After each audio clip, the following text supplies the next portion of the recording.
ओम शांति। आज फिर 29 अगस्त की बाबा की वाणी हम सुनते हैं। बाबा कहते हैं, मीठे बच्चे, अविनाशी ज्ञान रत्न धारण कर, अब तुम्हें फकीर से अमीर बनना है। तुम आत्मा हो, रूप बसंत। देखो यहाँ पर कितनी गहरी बात है भाई। फकीर किस बात में हो गए थे? फकीर हो गए थे विचारों से, अपनी सोच से, अपने व्यवहार से, है ना, अपने रहन सहन से। कहते हैं रहन सहन माने रहना और सहना। अगर आप दिव्य गुणों में रहते हैं तो हर बात सहते हैं, तो रहन सहन हो गया। दृष्टि वृत्ति, दृष्टि का मतलब हो गया दृष्टिकोण। जैसे हमारे विचार होते हैं वैसे ही हमारी वृत्ति होती है। वृत्ति यानी होता है चक्र। वैसे ही हमारा जीवन चक्र होता है, वैसे ही हमारा जीवन चक्र बनता है। बाबा आके पूरे जीवन चक्र की बात बताते हैं। तो दृष्टि वृत्ति, रहन सहन, दृष्टि वृत्ति, बोली वाणी कहते हैं। हमारी बोली कौन सी है? कहते हैं मातृ बोली। तो मातृ बोली कौन सी भाई? तुमेव माता च पिता तुमेव, तुमेव बंधु च सखा तुमेव। एक को कहते हैं, वही माँ है, वही पिता है। तो मातृबोली, मातृबोली कैसी है ये हमें मुरली में मालूम पड़ती है कि शिव माँ की बोली कैसी है। और वाणी, वाणी कहते हैं बोली और वाणी। वाणी में हमारी मिठास होनी चाहिए, अपनापन होना चाहिए। हमारी वाणी ऐसी निकले जो अपनापन हो। तो इसमें हम फकीर हो गए थे। अब बाबा सब कुछ पढ़ाकर हमको अमीर बना रहे हैं। तो बाबा क्या कहते हैं? तुम आत्मा हो, रूप बसंत। जब तुम अपने स्वरूप में टिकते हो तो बसंत यानी सदाबहारी मौसम हो जाता है। सतयुग का जो मौसम होता है वो सदाबहारी होता है। एक बार मधुबन की भूमि में हमारी परम आदरणीय बड़ी दादी प्रकाश मणि जी ने भट्टी अर्थात तपस्या में हमको बुलाया था। तो वहाँ जब हम तपस्या कर रहे थे तो बिल्कुल बाहरी मौसम था। जब हम डायमंड हॉल में तपस्या कर रहे होते थे तब खूब पानी गिर रहा होता था। और फिर जब भोजन का समय होता था तो जो है डायमंड हॉल से डाइनिंग हॉल में जाना होता था तो पानी बंद हो जाता था। ऐसा सुंदर मौसम था। तो हमको लगा कि अभी जब इतना बढ़िया मौसम तो सतयुग में कितना बढ़िया होगा। तो तुम आत्मा हो, रूप बसंत। जब तुम अपने रूप को बदलते हो, अपने रूप को मानवता से देवता की ओर ले चलते हो, जब मानवीय गुण को बदलकर दैवी गुण में ले आते हो। अभी तो लोग मानवीय गुण को बदलकर आसुरी गुण में आ गए हैं। बाबा आके असुर से हमें सुर बनाते हैं, हमें बहुत सुंदर सुर सिखाते हैं। कोई गायक बिना सुर के गाए तो कैसा लगेगा? तो सुर माने होता है देवता। तो दिव्य गुणों वाला मनुष्य ही अच्छे सुर वाला कहलाएगा। ये गीत का जो सुर है वो अलग बात हो गई। बिना सुर के तो कोई भी राग बनती ही नहीं है। बिना ताल के तो बेताला कहते हैं। तो सुर और ताल भी बहुत अच्छी होनी चाहिए। तो बाबा कहता है कि तुम फकीर से अमीर बनो। ठीक है। अभी प्रश्न, कौन सी शुभ भावना रख पुरुषार्थ में सदा तत्पर रहना है? भाई कौन सी शुभ भावना रखना है? चलिए सुनते हैं। सदा यही शुभ भावना रखना है कि हम आत्मा सतो प्रधान थी। सतो समान नहीं और सतो नहीं, सतो प्रधान माने सत्य की प्रधानता थी, दूसरा और कुछ था ही नहीं। हमने ही बाप से शक्ति का वर्षा लिया था, अब फिर से ले रहे हैं। इसी शुभ भावना से पुरुषार्थ कर सतो प्रधान बनना है। ऐसे नहीं सोचना कि सब सतो प्रधान थोड़े ही बनेंगे। जो ऐसी वाणी चलाता है कि सब थोड़ी कर रहे हैं, कोई भी नहीं कर रहा है, अरे तो हम नहीं कर रहे तो कौन सी बड़ी बात है, ऐसा नहीं होना चाहिए। कहते हैं एक छोटा सा, मुझे यहाँ पर एक छोटा सा चुटकुला याद आ गया कि भारत में जब लाइट गोल होती है तो लोग पड़ोसी की लाइट देखते हैं कि देख तो जरा भाई बाजू वाली लाइट गोल हुई है कि नहीं। तो बाजू में जाकर देखते हैं उनकी भी गोल हो गई तो चुपचाप शांति से बैठ जाते हैं। और जापान में क्या करते हैं, जापान में देखते हैं कहीं हमारे घर में कोई खराबी तो नहीं आई मीटर वगैरह की। और अमेरिका में सीधा ऑर्डर करते हैं, सीधा बिजली विभाग में फ़ोन करते हैं कि भाई लाइट गोल हो गई है। देखिए अभी हम क्या करते हैं, दूसरे की लाइट गोल हुई तो संतुष्ट हो जाते हैं चुपचाप। तो बाबा कहता है कि कभी भी यह पुरुषार्थ नहीं करना कि सब सतो प्रधान थोड़े ही बने हैं। नहीं, याद की यात्रा पर रहने का पुरुषार्थ करते रहना, क्योंकि सर्विस से ताकत लेनी है। और वास्तव में याद की यात्रा सबसे बड़ी सर्विस है। याद की यात्रा माने क्या कहलाएगा भाई, माने प्यारे बाबा के गुण याद आते रहें और हम अपने में धारण करते रहें। प्यारे बाबा की बातें हमें याद आती रहें और उन बातों के अनुसार हम अपने जीवन का निर्माण करते रहें। यह है याद की यात्रा। जरा भी एक भी कालक मेरे जीवन में ना रह जाए, मेरी वाणी में जरा भी खटास कहीं भी ना आए, इतना सा भी। जरा भी हमारे अंदर की सोच में परिवर्तन ना आए कि अरे ये ऐसा कर रहे हैं, किसी के लिए भी इतनी सी भी भावना खराब ना हो। ये बाबा की याद की बात बता रहा हूं मैं आपको। अच्छा, फिर गीत आज बजा है, इस पाप की दुनिया से दूर कहीं दूर ले चल।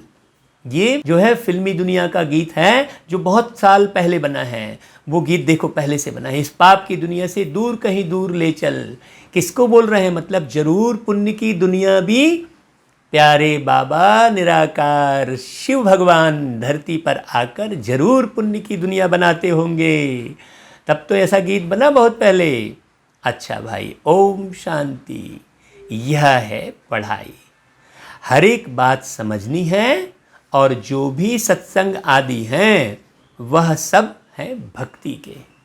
यहाँ जो सत्संग है उसमें है पढ़ाई, माने अंधश्रद्धा नहीं है और किसी भी प्रकार की कोई नाम रटने वाली प्रक्रिया नहीं है। यहाँ तो जीवन की पढ़ाई है। दो चीज़ों की जानकारी आपको बाबा बहुत अच्छे से देते हैं। एक तो जीवन का रहस्य बताते हैं कि तुम कहाँ से आए, कैसे आए और कहाँ जाओगे। और दूसरा कर्मों की फिलॉसफी बताते हैं, कर्मों की गुह्य गति बताते हैं। दो बातें जानने से हमारा जीवन फर्स्ट क्लास बन जाता है। तो बाबा कहते हैं भक्ति करते करते तुम क्या हो गए, बेगर बन गए। वह बेगर्स फकीर और हैं, तुम और किस्म के बेगर्स हो। हाँ, उस बेगर्स की बात नहीं कर रहे हैं बाबा, तुम और किस्म के बेगर्स हो। अरे बच्चे, तुम दिव्य गुणों से संपन्न लक्ष्मी नारायण के तरह थे और अब जो है तुम क्या बन गए, नारायण से नर बन गए। तो तुम्हारी बेगर्स और वो बेगर्स की बात अलग है। बाबा कहते हैं कि तुम अमीर थे, अभी फकीर बने हो। यह किसको भी पता नहीं कि हम अमीर थे। तुम ब्राह्मण जानते हो, मतलब हेल्थ, वेल्थ, हैप्पीनेस तीनों था। हाँ, तो बाबा कहते हैं तुम ब्राह्मण जानते हो, हम विश्व के मालिक अमीर चंद थे। अमीर थे, अमीर चंद से फकीर चंद बने हैं। आपको मैं बता दूं कि मेरा राशि नाम फूलचंद फकीर चंद ही है, जो जन्म कुंडली में नाम आया था। उसके बाद फिर मेरी मैया और मेरे पिताश्री मुझे राजू कहकर बुलाने लग गए, और फिर उसके बाद स्कूल में गए तो राजेश नाम पड़ गया, और फिर उसके बाद बाबा के घर में आए तो बाबा ने अनमोल मणि नाम रखा। तो देखो ऐसे नाम बदला। राशि नाम फकीर चंद था, आज फकीर चंद शब्द आया तो मुझे याद आ गया। फिर राजू, राजू मतलब सबके दिलों पर राज करने वाला। फिर राजेश, राजेश का मतलब क्या हुआ? ईश्वर के दिल पर राज करने वाला है। फिर उसके बाद ईश्वर के दिल पर राज किया तो अनमोल मणि।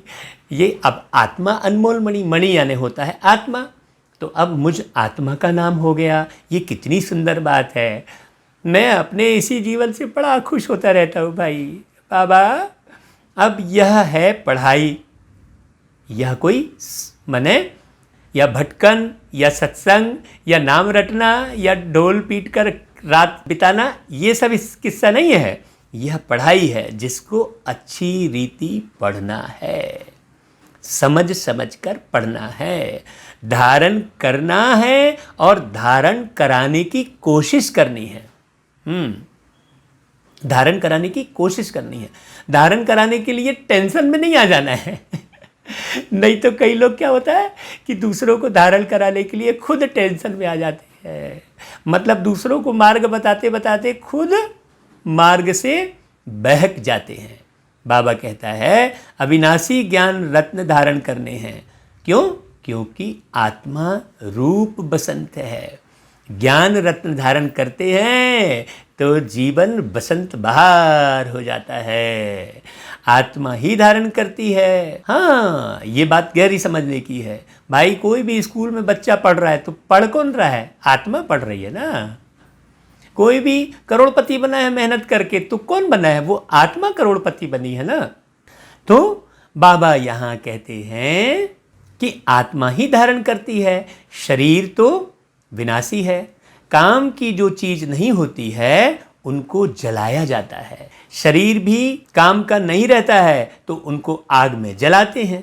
आत्मा को तो नहीं जलाते ना। हम आत्मा हैं। जब से रावण राज्य हुआ है तो मनुष्य देह अभिमान में आ गए हैं। रावण राज्य मतलब क्रोध का राज्य, विषय वासना का राज्य। जितने भी अभी कलयुग के राजाओं की जो गाथा है सब विषय वासना और क्रोध से भरी पड़ी है, लोभ से भरी पड़ी है। एक राज्य में दूसरे राजा ने हमला काहे के लिए किया? लोभ के कारण, कि वो राज्य भी मेरा हो जाए, उसका मत रहे। प्रेम नहीं आपस में, तो रावण राज्य कहलाएगा। क्रोध का राज्य, लोभ का राज्य, मोह का राज्य, मोह के वशीभूत। वो अपने केवल रानियों और अपने राजकुमारों को ही देख रहा है, पूरे राजपाट को देख ही नहीं रहा है। ऐसे राजा हुए हैं। तो इसलिए रावण राज्य जब से शुरू हुआ, मैं शरीर हूं यह पक्का हो जाता है। हाँ, उसी के भान में रहते हैं। सारा समय शरीर के भान में, सारा समय अपने फोटो के भान में। अभी तो भान और कितना बढ़ता चला गया। देखो कितने पर्दों के पीछे आत्मा छुप गई तो कहां से सुखी होगी? कितने तालों में बंद हो गई। कृष्ण जी को 8 तालों को तोड़ते हुए दिखाया है। कितने तालों में बंद हो गई आत्मा। पहले तो अपने नाम का भान, फिर रूप का भान इस चमड़ी के आकर्षण में, फिर वस्त्रों का भान है, रंग का भान, शरीर का भान, मोटा पतला गोरा काला, 6 फीट का 5 फीट का गिड्डा, ये कितना भान सोचिए। फिर आंखों का भान, उसकी आंखें बादाम के जैसी, करेले के जैसी, ऐसे भाव रखते हैं। क्या क्या बोलते हैं। और फिर अभी कितना भान नीचे चला गया, कार्टून बनाते हैं। तो हम कहते हैं भाई जैसा देखोगे चित्र वैसा बनोगे। कार्टून देखोगे तो कार्टून तो बनेंगे बच्चे। अभी बच्चों को हम कार्टून दिखाते हैं। अभी तो शरीर का भान कितना बढ़ गया भाई। जो शरीर काम का नहीं है आग में जला देते हैं। देखो आत्मा थोड़ी जलाते हैं। बाबा कहता है आत्मा तो अमर है। अमरनाथ बाप आकर आत्माओं को अमर बनाते हैं। अभी तो सब मरे हुए से हैं भाई, इस लाश के भान में है तो लाश हुए ना, ये डेड शरीर जड़ है। जड़ शरीर के भान में रहकर सब जड़ बन गए हैं। हाँ, आत्मा जैसे ही निकली शरीर को मृत बोल देते हैं। तो आत्मा ज्ञान अमृत नहीं पाती है तो वो मृत हो जाती है, मृत तुल्य है। इसलिए आत्मा जब निकलती है तो शरीर मृत कहलाता है, अमृत से रहित। बहुत गहरी बात समझने की है। वहां तो अपने समय पर अपनी मर्जी से एक शरीर छोड़ दूसरा लेते हैं, क्योंकि आत्मा मालिक है। अभी तो अपनी मर्जी से कहाँ कोई शरीर छोड़ता है भाई। और वहां स्वयं जब बूढ़ा हो जाता है, जर्जर हो जाता है, तो छोड़ देते हैं, दूसरा ले लेते हैं। जब चाहे शरीर छोड़ें। वहां शरीर की आयु बड़ी होती है। बाबा ने सर्प का मिसाल दिया, जैसे सर्प खाल छोड़ता है, नई खाल फिर लेता है। अभी तुम जानते हो यह तुम्हारे बहुत जन्मों के अंत के जन्म की पुरानी खाल है। तो अब तुमको इस खाल को छोड़कर नई खाल लेना है। जैसे सर्प जो है पुरानी खाल केचुल बोलते हैं, कई बार देखा होगा आपने, छोड़ देता है। 84 जन्म पूरे लिए हैं। अब यहाँ पर सर्प का मिसाल क्यों दिया कि भाई ये जो विषय विकारों के विचार रूपी खाल जो आत्मा ने पहनी हुई है, इसलिए सर्प का मिसाल दिया। सर्प यानी विष, विषय विकार का प्रतीक है सर्प। जो 5 मुख वाला सर्प दिखाते हैं वो 5 विकारों का प्रतीक है। बड़ी समझने की बात है, इसलिए बाबा सर्प का मिसाल देते हैं। तो बाबा कहता है बच्चे तुमने 84 जन्म पूरे कर लिए हैं, हमें तो नहीं मालूम था। तो बाबा ऊपर वाला आके बताता है, मीठे भैया यदि आप ऊपर वाले से प्यार करते हैं तो ये मुरली ऊपर वाले की ही चल रही है। हाँ, ऐसा ऊपर वाला कभी नीचे आकर आपसे बातें नहीं करेगा, ना सुनाएगा। ये तो बाबा ने बहुत साल पहले मुरली चलाई और वो लिखत में हमारे पास है, तो हम आपको बता दे रहे हैं। आप बहुत भाग्यशाली है जो ये बाबा की वाणी सुनने मिल रही है, नहीं तो बहुत लाखों लोगों को ये वाणी तक सुनने नहीं मिली है। बाबा कहते हैं कि अभी तुम जानते हो कोई के 60-70 जन्म भी हैं, कोई के 50 हैं। त्रेता में जरूर आयु कुछ ना कुछ कम हो जाती है, त्रेता युग में। सतयुग में पूर्ण आयु होती है। हाँ, सतयुग में फुल आयु होती है। अब पुरुषार्थ करना है कि हम पहले पहले सतयुग में धरती पर आए। जब सतयुग हो पहले दिन आए, क्योंकि पहले दिन और दूसरे दिन में भी थोड़ा सा फर्क तो हो ही जाएगा ना भैया। अब पुरुषार्थ करना है, वहाँ ताकत रहती है तो अकाले मृत्यु नहीं होती, यहाँ तो भय है। तो यहाँ ताकत कम होती है तो फिर आयु भी कम होती जाती है। अब जैसे बाप सर्वशक्तिवान है, तुम्हारी आत्मा को भी शक्तिवान बनाते हैं। एक तो पवित्र बनना है और दूसरा याद में रहना है, तब शक्ति मिलती है। बाप से शक्ति का वर्षा लेते हो। याद कब आएगी? जब हम बातें करेंगे बाबा से। पाप आत्मा तो शक्ति ले ना सके, पुण्य आत्मा बनते हैं तो शक्ति मिलती है। सीधी सी बात है। यह ख्याल करो हमारी आत्मा सतो प्रधान थी। हमेशा शुभ भावना रखनी चाहिए। ऐसे नहीं कि सब थोड़े ही सतो प्रधान होंगे, कोई तो सतो भी होंगे ना। नहीं, अपने को समझना चाहिए हम पहले पहले सतो प्रधान थे, ये फाइनल करना चाहिए। क्योंकि जैसा सोचोगे तुम वैसा बन जाओगे, ये गीत आपने सुना होगा। बाबा कहते हैं निश्चय से ही सतो प्रधान बनेंगे। ऐसे नहीं कि हम कैसे सतो प्रधान बन सकेंगे। जब तक निश्चय नहीं होगा, किसी भी बात का निश्चय करना होता है। निश्चय बुद्धि विजयंती कहा गया है। बाबा कहता है फिर खिसक जाते हैं, याद की यात्रा पर नहीं रहते। जितना हो सके पुरुषार्थ करना चाहिए। अपने को आत्मा समझ सतो प्रधान बनना है। जब तक स्वयं को आत्मा नहीं समझेंगे सत्य क्या है? आत्मा। झूठ क्या है? शरीर। तो सतो प्रधान बनना माना अपने को आत्मा समझना, क्योंकि सत्य आत्मा है। आत्मा कभी भी मरती नहीं है, अर्थात सत्य है। जिसका विनाश ना हो वो सत्य, और जिसका विनाश हो जाए वो असत्य। जो साथ छोड़ दे वो झूठा, और जो सदा साथ रहे वो सच्चा। ये बात समझने की है। तो सतो प्रधान जब तक आत्मा नहीं समझेंगे स्वयं को, तब तक सतो प्रधान नहीं बन सकते।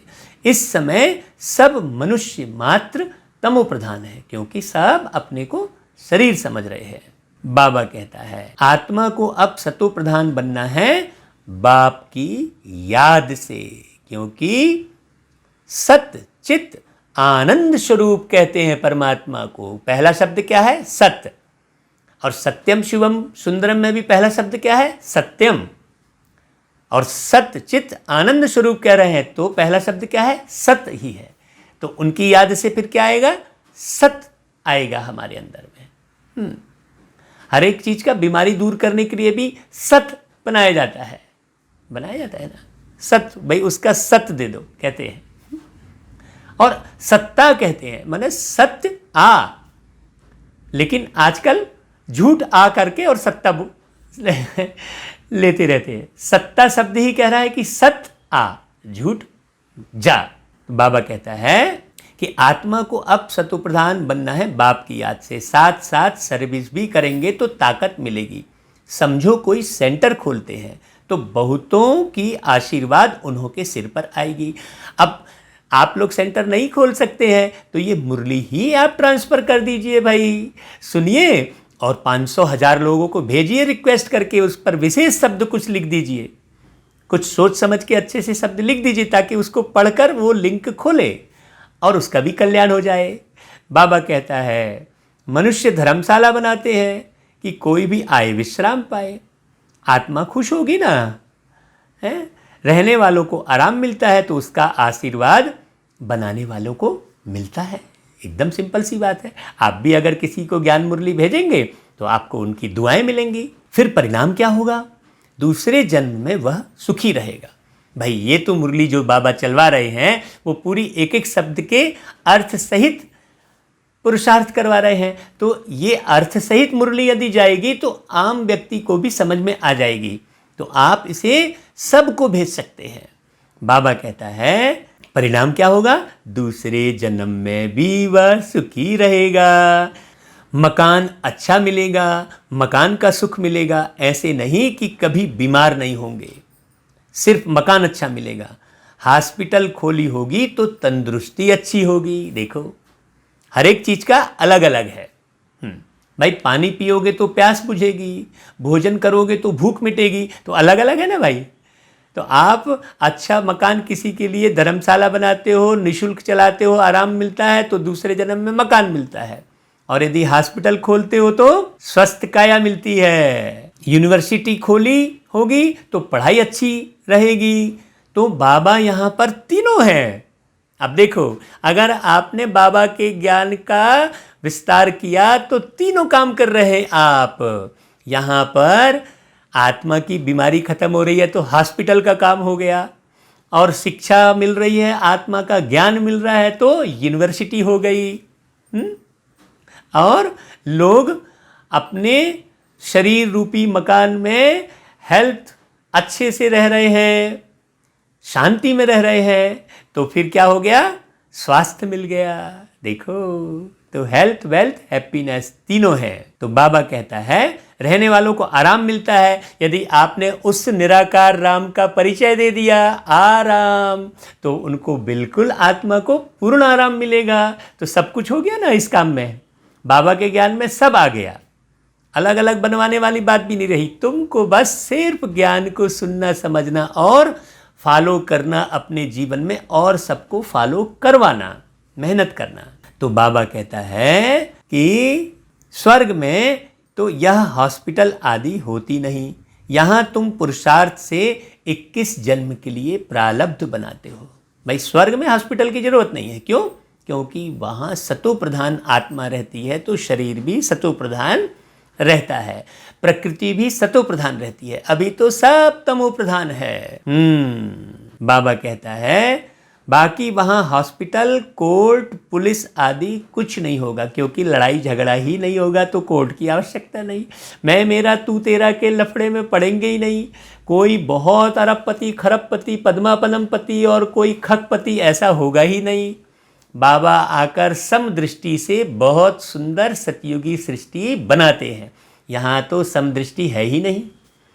यहाँ तो गरीब अलग, अमीर अलग, अच्छे कपड़े वाला अलग, तो महंगी गाड़ी में आया है तो उसका स्वागत सत्कार अलग तरीके से, तो पद पोस्ट का अलग। अरे बाप रे, दुनिया भर की विषमता है।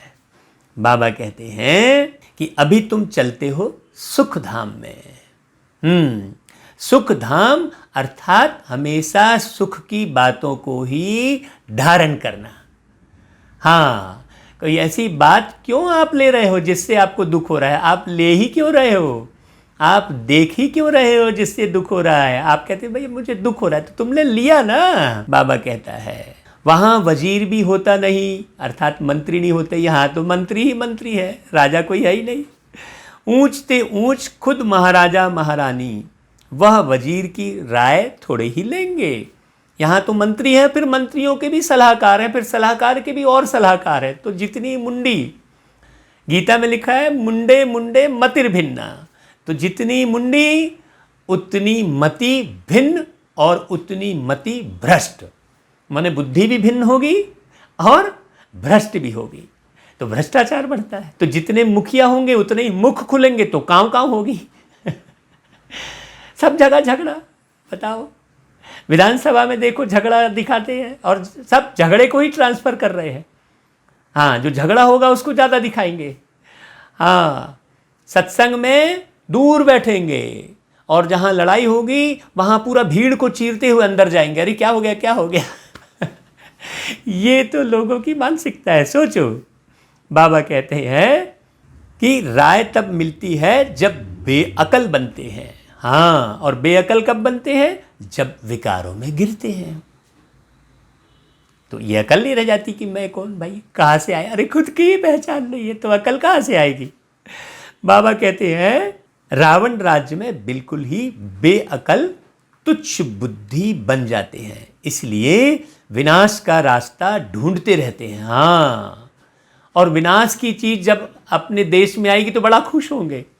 जो विनाशकारी चीज़ करोड़ों अरबों रुपयों में खरीद के अपने देश में लाते हैं तो सारे देशवासी उससे खुश होते हैं। अरे भाई, विनाश की चीज़, लड़ाई झगड़े की बात में पूरा पूरा मन लगाएंगे।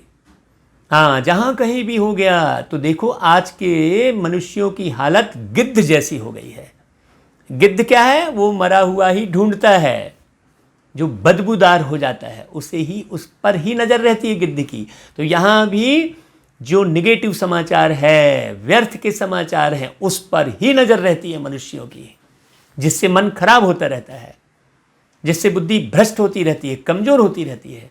भय वाले दृश्य को देखेंगे, डरावने दृश्य देखेंगे, मारधाड़ वाले दृश्य देखेंगे। सोचो कितना परिवर्तन, और बाबा आके कितना परिवर्तन कर रहे हैं। तो बाबा कहते हैं विनाश का रास्ता ही ढूंढते रहते हैं। खुद समझते हैं हम विश्व को बहुत ऊंच बनाते हैं, परंतु यह और ही नीचे गिरते जाते हैं, ये उन्हें पता नहीं लगता। कहने का अभिप्राय यह है कि जिस डगाली में बैठते हैं उसे ही काटते हैं।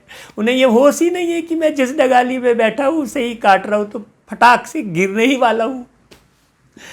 मालूम नहीं है अब विनाश सामने खड़ा है, क्योंकि अब तो पूरा बिगड़ गया है, पूरा।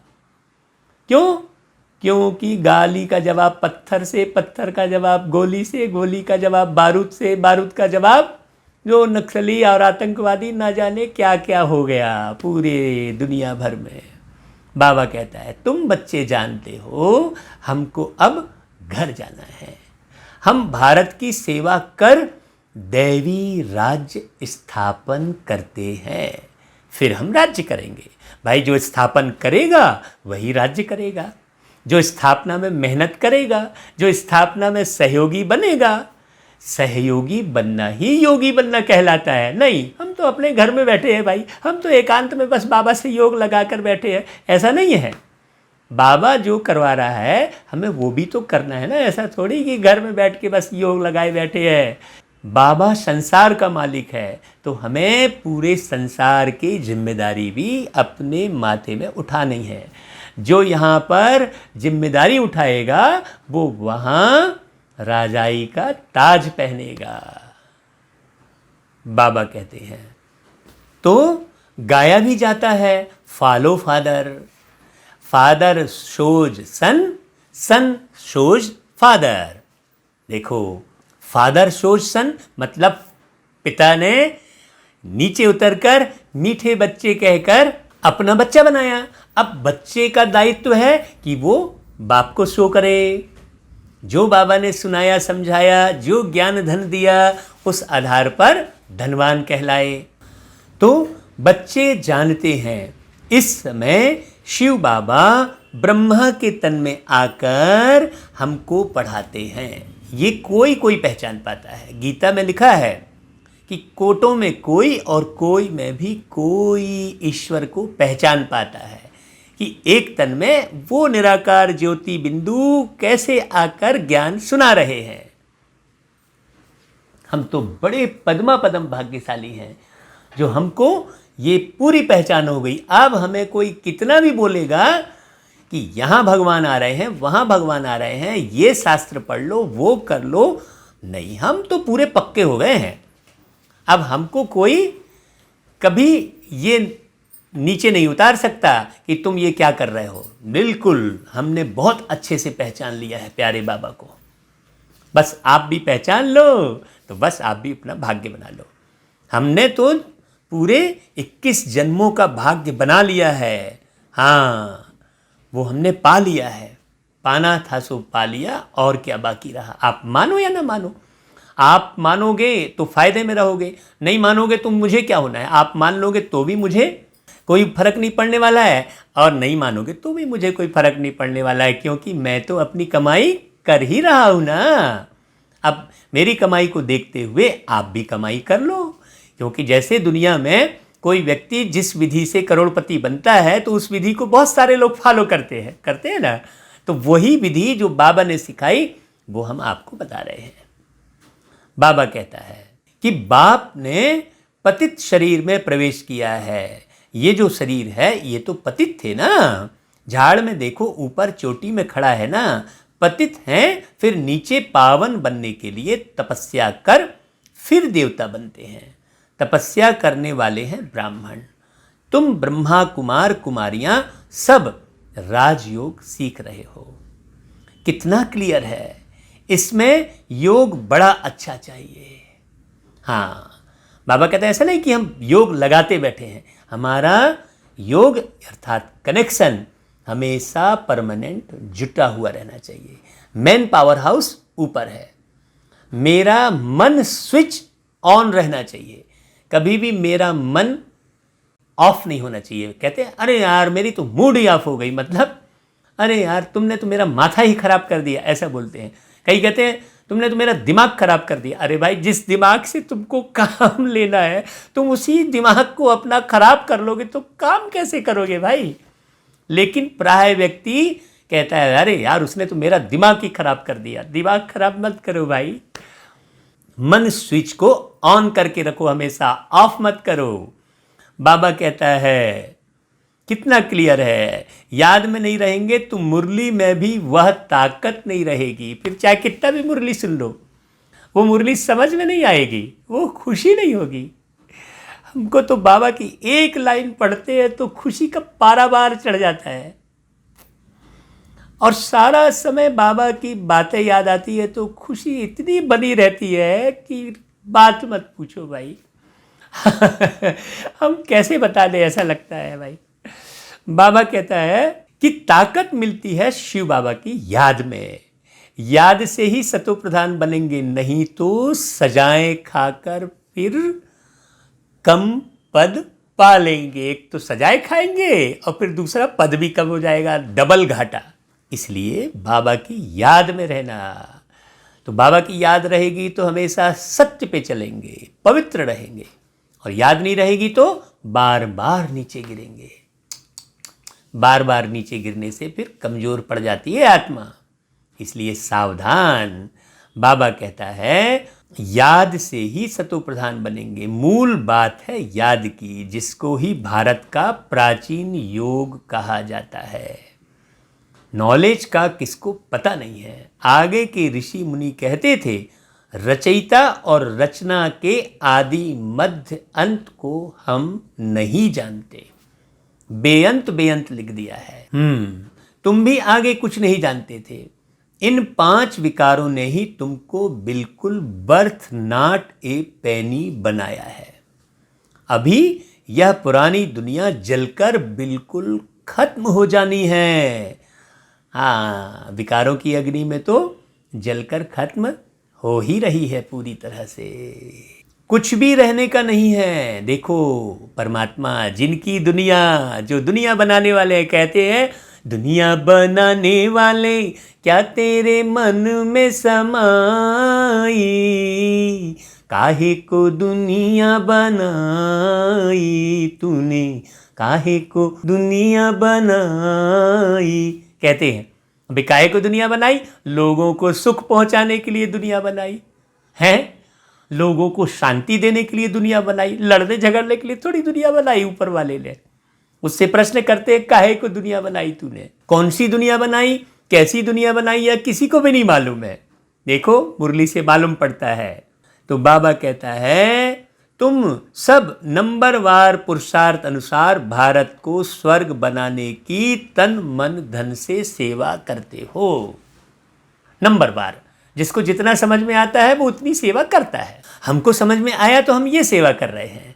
हाँ, एक एक बात भाई क्लियर हो जाएगी सबको तो कितना बढ़िया रहेगा, क्योंकि क्लियर बुद्धि से ही कनेक्शन होगा, और बुद्धि ही क्लियर नहीं है तो कनेक्शन कैसे होगा भाई।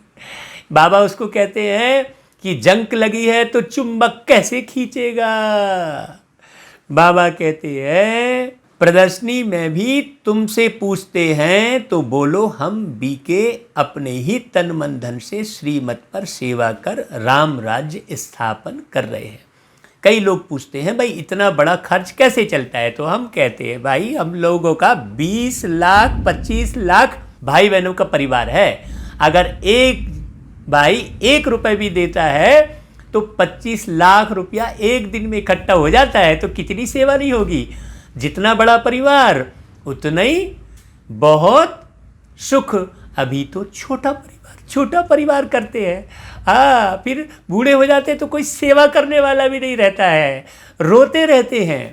पहले बेहद का परिवार हुआ करता था, बड़ा बड़ा परिवार हुआ करता था। अभी बेहद का बाप आकर बेहद का बड़ा परिवार बना रहे हैं। सारा संसार ही एक परिवार की तरह रहेगा। महाराजा और महारानी जो होंगे वो माँ बाप की तरह होंगे प्रजा के। अभी प्रजा के माँ बाप हैं कहाँ?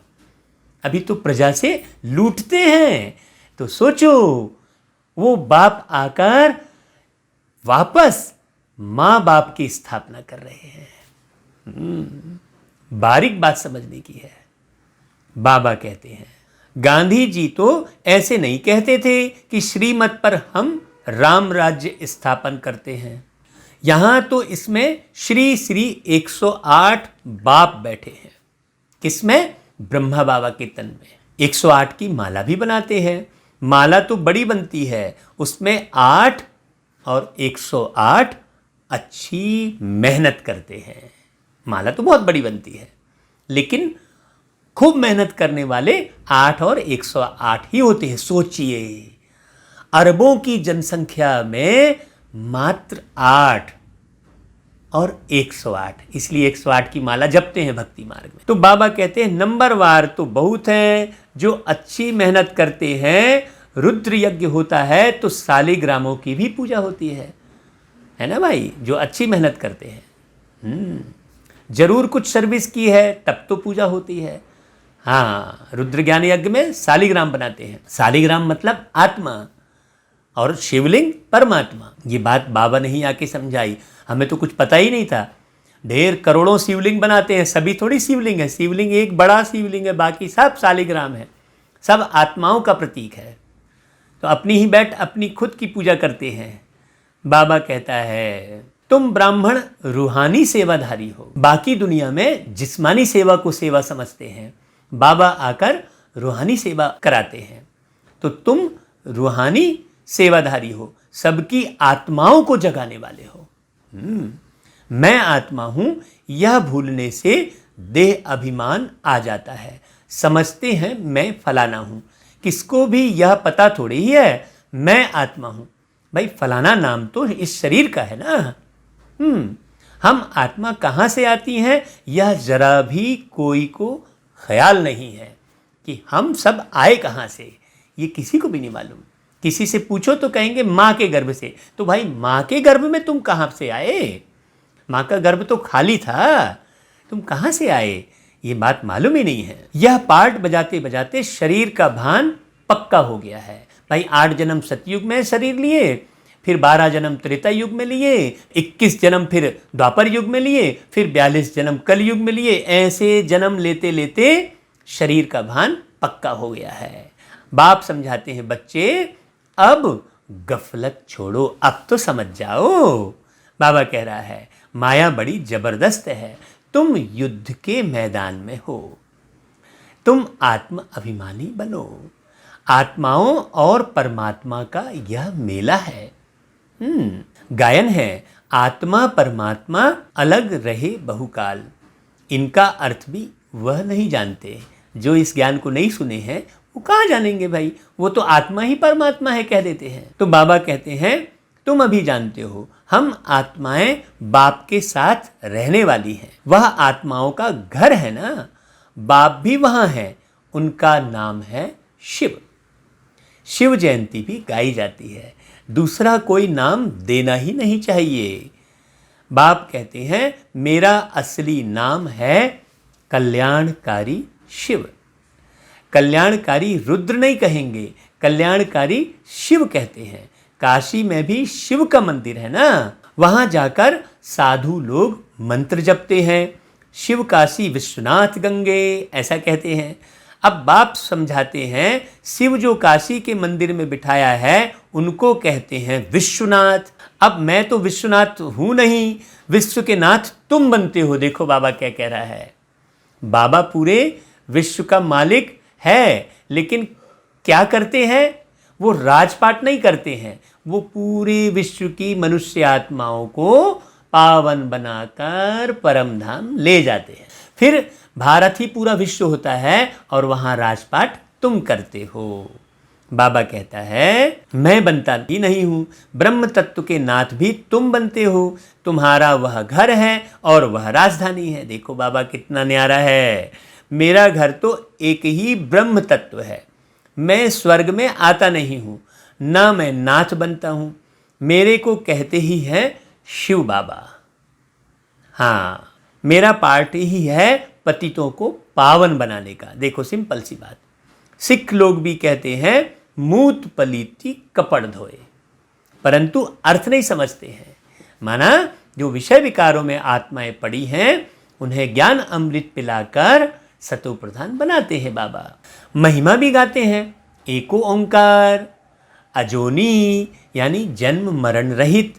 मैं तो 84 जन्म लेता नहीं हूँ, है ना। बाबा तो हमारे आपकी तरह जन्म लेते ही नहीं है, मैं इनमें प्रवेश करता हूँ। भाई ऐसा कोई बोलेगा क्या?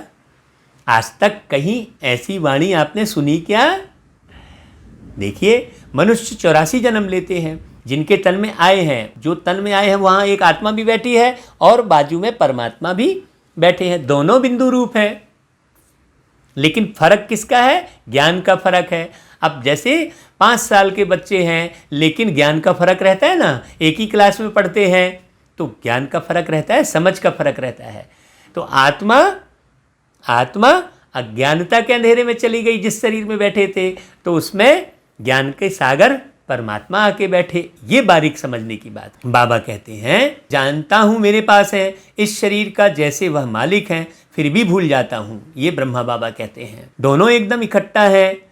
बाबा को यह शरीर दिया है रहने के लिए, ये शरीर रूपी मकान, हाँ बाबा को रहने के लिए दिया है। वो कौन बोल रहे हैं ये बात? ये ब्रह्मा आत्मा बोल रही है। तो बाबा कहता है बाकी एक कोने में मैं बैठा हूं, बड़ा आदमी हुआ ना, विचार करता हूं बाजू में मालिक बैठा है। आहा कितनी प्यारी बात है। यह रथ उनका है, वह इनकी संभाल करते हैं। मुझे शिव बाबा खिलाते भी हैं, मैं उनका रथ हूँ। कुछ तो खातिरी करेंगे, इस खुशी में खाता हूँ। देखो ये ब्रह्मा बाबा कितनी प्यार की बातें कर रहे हैं कि शिव बाबा मुझको खिलाते हैं, मैं तो रथ को दे दिया हूँ। हा। ब्रह्मा बाबा बोल रहे हैं कि 2-4 मिनट बाद मैं भूल जाता हूँ, तब समझता हूँ कि अरे यार बच्चों को कितनी मेहनत होगी। जब मेरे ही तन में परमात्मा बैठे हैं तो मैं भूल जाता हूँ, तो बच्चों को कितनी मेहनत होगी। इसलिए बाबा समझाते रहते, जितना हो सके बाप को याद करो, बहुत बहुत फायदा है। ये ब्रह्मा बाबा कह रहे हैं कि जितना हो सके बाप को याद करो। यहाँ तो थोड़ी बात में तंग हो पड़ते हैं, फिर पढ़ाई को छोड़ देते हैं। अब थोड़ी सी बात में आप तंग हो जाओगे, बहसबाजी में लग जाओगे, इधर उधर की बातों में लग जाओगे, तो बाबा को कब याद करोगे। बाबा बाबा कह फिर फारकती दे देते हैं। बाप को अपना बनावंती, ज्ञान सुनावंती, पसंती, दिव्य दृष्टि से स्वर्ग देखंती, फिर रास करंती, अहो मम्माया मुझे फारकती देवंती। बाबा कह रहा है फिर भागंती। हाँ, कैसे बाबा पढ़ाते हैं, जो विश्व का मालिक बनाते उनको फारकती दे देते हैं। बड़े बड़े नामी ग्रामी भी फारकती दे देते हैं। बड़े बड़े नामी ग्रामी जो खूब अच्छा भाषण कर रहे थे, 20 साल 25 साल लगातार भाषण कर रहे थे, वो भी भाग गए। बाबा कहता है अच्छे अच्छे खून से पत्र लिखने वाले भी भाग गए। तो बाबा ऐसे इशारे में बात क्यों कर रहा है कि देखो जब अच्छे अच्छे भाग गए और हम अगर अच्छा पुरुषार्थ नहीं करेंगे तो हमारी फिर क्या गति होगी, ये समझना चाहिए। बाबा हंसी हंसी में बहुत सारी बातें बहुत अच्छी बता देते हैं, बनावंती, सुनावंती, पसंती। हाँ, तो बाबा कहता है अभी तुमको रास्ता बताया जाता है, ऐसे नहीं कि हाथ से पकड़ कर ले जाएंगे। इन आँखों से तो अंधे नहीं है ना। हाँ, ज्ञान का तीसरा नेत्र तुमको मिलता है। तुम सृष्टि के आदि मध्य अंत को जानते हो। अब गीत गाते हैं, नयनहीन को राह दिखाओ प्रभु। आंखें हैं फिर भी नयनहीन है, मतलब ज्ञान का नेत्र नहीं है ना। यह 84 का चक्र बुद्धि में फिरना चाहिए। तुम्हारा नाम है स्वदर्शन चक्रधारी। एक बाप को ही याद करना है, दूसरे कोई की याद न रहे, ये बारीक पुरुषार्थ करना है। पिछाड़ी में यह अवस्था रहे जैसे स्त्री का पुरुष से लव रहता है। अब बाबा ने उदाहरण दिया, स्त्री का पुरुष से बहुत ज़्यादा लव रहता है, कनेक्शन रहता है। उनका है जिस्मानी लव, यह तुम्हारा है रूहानी लव। हाँ, मैं भी बाबा की बननी हूँ, मतलब मैं बनने वाला हूँ, बननी हूँ, बननी कहते हैं। तो मेरी सब कुछ बननी ही है, बिगड़नी कुछ नहीं है। ये समझने की बात है। तुम्हें उठते बैठते पतियों के पति, बापों के बाप को याद करना है। दुनिया में ऐसे बहुत घर हैं जहाँ स्त्री पुरुष तथा परिवार आपस में बहुत प्यार से रहते हैं। घर में जैसे स्वर्ग लगा रहता है, 5-6 बच्चे इकट्ठे रहते हैं, सुबह को जल्दी उठ पूजा में बैठते हैं, कोई झगड़ा आदि घर में नहीं, एक रस रहते हैं। बाबा उदाहरण दे रहे हैं किसी किसी घर का। कहाँ तो फिर एक ही घर में कोई राधा स्वामी के शिष्य होंगे तो कोई फिर धर्म को ही नहीं मानते हैं। हाँ, कई जगह घर में ऐसे लोग भी रहते हैं, थोड़ी बात पर नाराज हो पड़ते हैं। तो बाप कहते हैं इस अंतिम जन्म में पूरा पुरुषार्थ करना है, अपना पैसा भी सफल कर अपना कल्याण करो, तो भारत का भी कल्याण होगा। तुम जानते हो हम अपनी राजधानी श्रीमत पर फिर से स्थापन करते हैं, याद की यात्रा से और सृष्टि के आदि मध्य अंत को जानने से ही हम चक्रवर्ती राजा बन जाएंगे। फिर उतरना शुरू होगा। अभी तो बनने का समय है, अभी तो उड़ने का समय है, उतरना तो फिर बाद में होगा। फिर अंत में बाबा के पास आ जाएंगे, श्रीमत पर चलने से ही ऊंच पद पाएंगे। बाप कोई फांसी पर नहीं चढ़ाते हैं, ये तो बड़ा सहज सा पुरुषार्थ है। जैसे एक प्रेमिका प्रेमी को याद करती रहती है, प्रेमी प्रेमिका को याद करता रहता है, बस वैसा ही तो है। ये बाबा का लव लेटर है। मुरली क्या है? प्रेम पत्र है। आप जितना ज़्यादा इस प्रेम पत्र को पढ़ेंगे उतने ही ज़्यादा बाबा के प्रति प्रेम बढ़ता चला जाएगा। हाँ, फिर इसी से भाग्य बनेगा। ढाई आखर प्रेम का यही है, यही लव लेटर है बाबा। आत्मा की कहानी, आत्मा को सत्व प्रधान बनाने की बातें। बाबा कहता है श्रीमत पर चलने से ऊंच पद पाएंगे। एक तो कहते हैं पवित्र बनो और दूसरा बाप को याद करो, बस इतनी सी बात है। सतयुग में पतित कोई होता नहीं। देवी देवताएं भी बहुत थोड़े ही रहते हैं वहाँ पर, बहुत बड़ी जनसंख्या नहीं रहेगी, क्योंकि थोड़े ही लोग पुरुषार्थ करते हैं यहाँ पर। फिर आहिस्ते आहिस्ते वहाँ फिर वृद्धि होती है। समय गुजरता जाता है, ऊपर से आत्माएं नीचे आती जाती हैं। देवताओं का है छोटा झाड़, फिर धीरे धीरे कितनी वृद्धि हो जाती है। आत्माएं सब आती रहती हैं। यह बना बनाया खेल है। 33 करोड़ देवी देवताओं का गायन है। सतयुग में 9,16,108 जनसंख्या, फिर त्रेता के अंत तक 33 करोड़ हो जाती है। अच्छा भाई, बाबा फिर याद प्यार देते हैं। मीठे मीठे सिकिलधे बच्चों प्रति माता पिता बाप दादा का याद प्यार और गुड मॉर्निंग। रूहानी बाप की रूहानी बच्चों को नमस्ते, और हम रूहानी बच्चों की रूहानी माता पिता बाप दादा को याद प्यार गुड मॉर्निंग और नमस्ते बाबा। सदा रहो मुस्कुराते खिलखिलाते, जल्दी बनो फरिश्ते। अच्छा भाई, फिर धारणा के लिए सार। रूहानी सेवाधारी बन आत्माओं को जगाने की सेवा करनी है। तन मन धन से सेवा कर श्रीमत पर राम राज्य की स्थापना के निमित्त बनना है। क्योंकि तन स्वस्थ चाहिए तो तन से सेवा करो।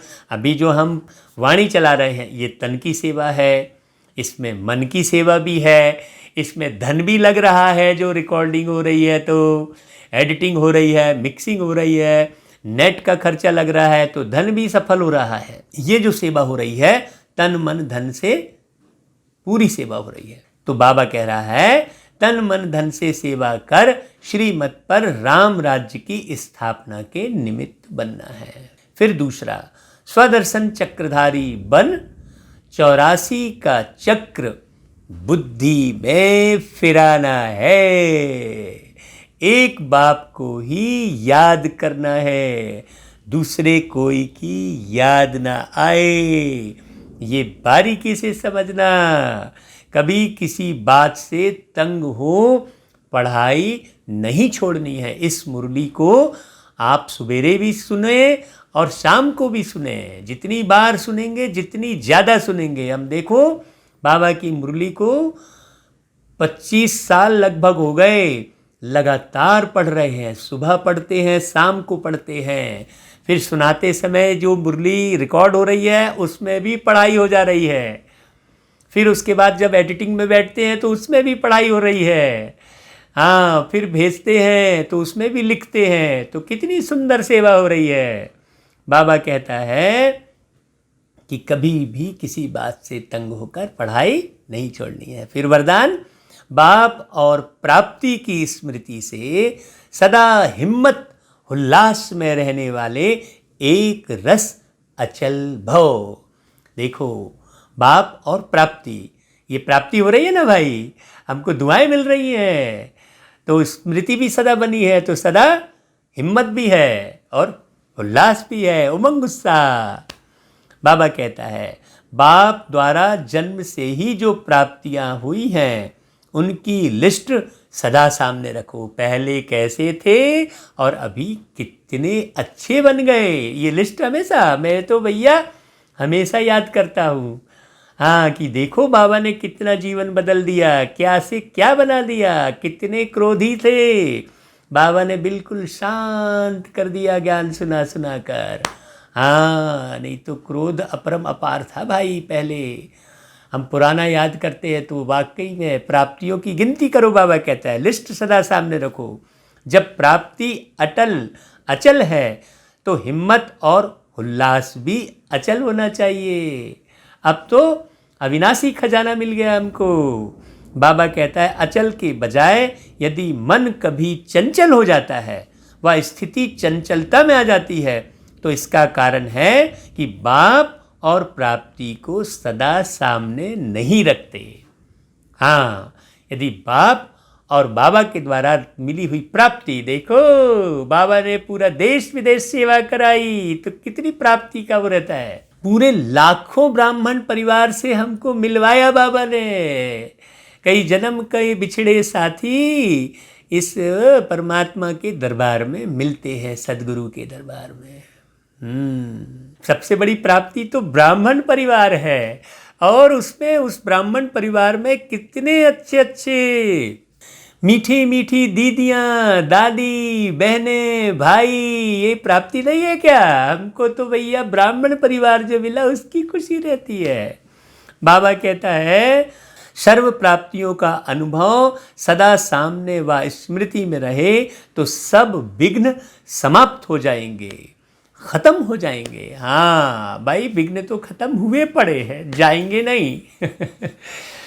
सारा हमको तो लगता है विघ्न तो पूरे खत्म हुए पड़े हैं। सदा नया उमंग, नया उल्लास रहेगा, स्थिति एक रस और अचल रहेगी। देखो अभी कहानी बदले जिंदगानी का कार्यक्रम शुरू करने वाले हैं। एक से एक कहानी आप इस चैनल में और सुनना, प्लेलिस्ट में जाना और उसमें कहानी की श्रृंखला है। हाँ, कहानी से सीखें करके अलग अलग कहानियाँ सुनना, देखना उसमें शिक्षाप्रद कहानी। अच्छा भाई, फिर स्लोगन, किसी भी प्रकार की सेवा में सदा संतुष्ट रहना ही अच्छे मार्क्स लेना है। किसी भी प्रकार की सेवा, हाँ, ऐसा नहीं कि आपके मर्जी की सेवा मिल रही हो तभी आप खुश रहें, नहीं, चाहे जो सेवा मिल जाए वो हाँ जी का पार्ट बजा के करना चाहिए। अब कमेंट करना भाई, जो जो सेवा करना चाहते हैं वो अपना नाम कमेंट करना, मुरली सुनना, और मुरली सुनते सुनते भाई मैं भी कुछ सेवा करना चाहता हूँ। अगर आप गायक हैं तो बताइए, आप अगर लेखक हैं तो बताइए, आप कहानी लिखते हैं, नहीं लिखते हैं तो कोई भी कहानी आप वीडियो बनाकर भेज सकते हैं। अच्छा भाई, ऐसी बहुत सारी सेवाएं हैं, समय की भी सीमा है, तो हम अपनी वाणी को यहीं विराम देते हैं।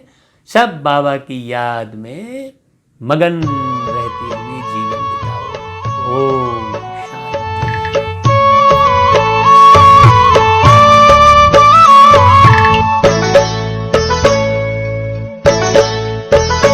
बाबा ने हमको बुला लिया, बाहों में अपने समा लिया, मीठी मीठी पाल न देकर, मीठी मीठी पाल न देकर हमको अपना बना लिया। बाबा ने हमको बुला लिया, बाहों में अपने समा लिया।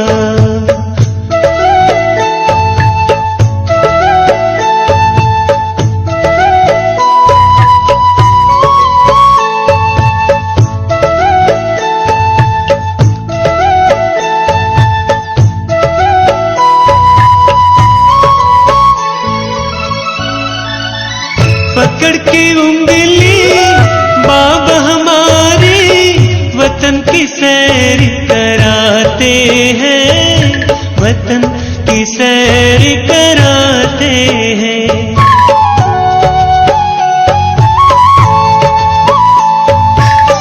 गोद में अपनी बिठा के बाबा हमको उड़ा ले जाते हैं, हमको उड़ा ले जाते हैं। बाबा ने हमको बुला लिया, बाहों में अपने समा लिया।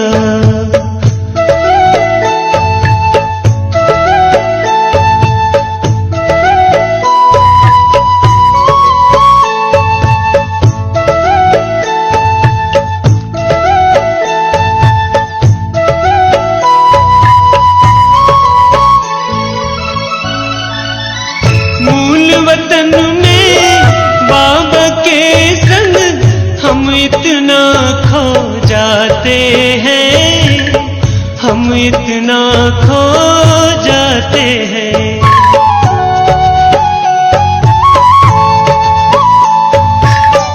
मन मंदिर में एक ही मूरत बाबा की हम पाते हैं, बाबा की हम पाते हैं। बाबा ने हमको बुला लिया, बाहों में अपने समा लिया।